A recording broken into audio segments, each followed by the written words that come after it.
price of real estate is going down, interest rates are going up, stock market is not doing well, crypto even worse. You might be thinking it might be cool to make some extra money this year. Hey, what's up guys? Welcome back. Millennial Money is here. Today, let's talk about how to make extra money in 12 months period from now. If you like the content, don't forget to smash the like button and hit the subscribe button. I appreciate that a lot. With that being said, let's just begin. So let's start with my favorite one, which is freelancing. How it works, you are offering some skills or services and people are willing to pay for it. Very good platform, which is Fiverr.com or Freelance or Upwork. I've been using Fiverr.com the most, and I think it's pretty cool because you have so many options over there. For example, if you are good with the graphic design, you can try that. If you are good with the editing videos, you can do that. Even logos, basic logos, people are willing to pay $10, $15, $20 just if you do very basic logo in Canva.com. There are so many options and so on. Of course, it's like running your own business, so it has some pluses and minuses. I think the biggest plus is that it has some flexibility. You can work anytime you want, right? If you want to work after your work, you can do that. If you want to work on weekends, you can do that. You can be kind of your own boss.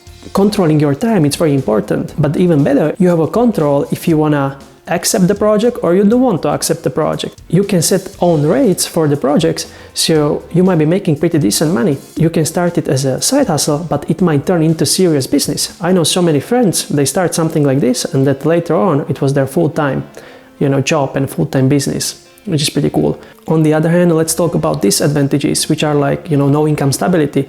There is not gonna be, guarantee of your income. That's very important. Or the second, it's time management, because you are already working, like let's say one full-time job. This is your side hustle. You have to be organized very well in order to manage everything properly. No job security, right? There is not gonna be guarantee that you are gonna be working next month, because if you don't have customers, you are not gonna be working, right? So there is no promotion, which is like you have to be the one who is trying to get new customers. It's kind of like literally building your business. I think it's important when you are starting your first business that you don't take a big loan or anything like that. Mark Cuban is saying that if you are starting a business, your first business, don't take any loan. If you do, you are moron for me, because he's saying like 99% of the businesses you can do without any money at the beginning, right? Starting a business and you take out a loan, you're a moron. Right, because there's so many uncertainties involved with starting a business, yet the one certainty that you'll have to have is paying back your loan. And the bank doesn't care about your business, or whoever you borrow from, unless it's family, doesn't care about your business. It's more about effort. Small businesses don't fail for lack of capital. They fail for lack of brains. They fail for lack of effort. Most people just aren't willing to put in the time to work smart. I mean, they go for it in a lot of cases, but they just don't recognize how much work's involved. And if you do the preparation, if you start a business, you better know your industry and your company better than anyone in the whole wide world, because you're competing. And to think that whoever it is you're competing with is just going to let you come in and take their business, obviously that's naive. And I think most people don't recognize that.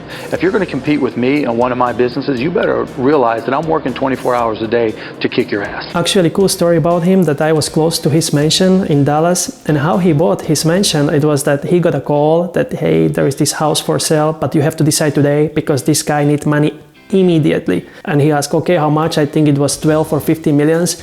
That guy put 20 millions just to build it up, and it was almost brand new. So he just bought it through phone. He said, yeah, why not? Let's do it.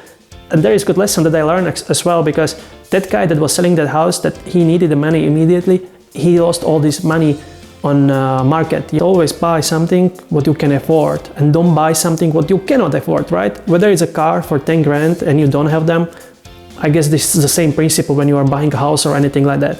But I'm not the financial advisor or anything like that. That's just my opinion, right? The next option is tutoring or teaching, right? Because if you think about it, there are so many people, they want to learn more. It's very convenient today because we have so many platforms, which is like Cambly that I've been using personally, Wells English, or there is a WebKit. And how it works, pretty much you are offering your skill as well. If you are good in English, you can be teaching English. If you are good in math, you can be teaching mathematics. It depends on your skills, right? And it's pretty decent, like you can work from home and there are people paying you $20, $25 an hour just for teaching. For example, how it works with the Cambly, you have to make your video about it, why you want to be teacher, send it to them. If they accept you, you just get access to the platform as a teacher and you can just get your first customers. And actually it's pretty good money. Other option, which I never tried myself, but I have so many friends they did it, it's delivering a food, whether it's a Lyft, Uber or Bolt, you pretty much go there, sign up, and you are starting delivering food for them. You just have to have free time. You can work Saturday, Sunday, so there is some flexibility. The last, in my opinion, craziest side hustle is actually pet walking, dog walking, which I didn't believe, but it's literally true. People are willing to pay you if you are gonna take their dog for walk. And there is actually a cool platform that you might be using. It's rover.com, and pretty much you can make a decision what kind of dogs you like, what kind of breed, like what kind of weight they should be, whether it's 10 pounds less or more. There are people asking 25 bucks per walk. Isn't that crazy? Of course, it's probably not gonna be working in small towns when you are like living in 2 or 3 or 4,000 people, but in bigger cities. But on the other hand, I know like every small towns, they have like Facebook webpage.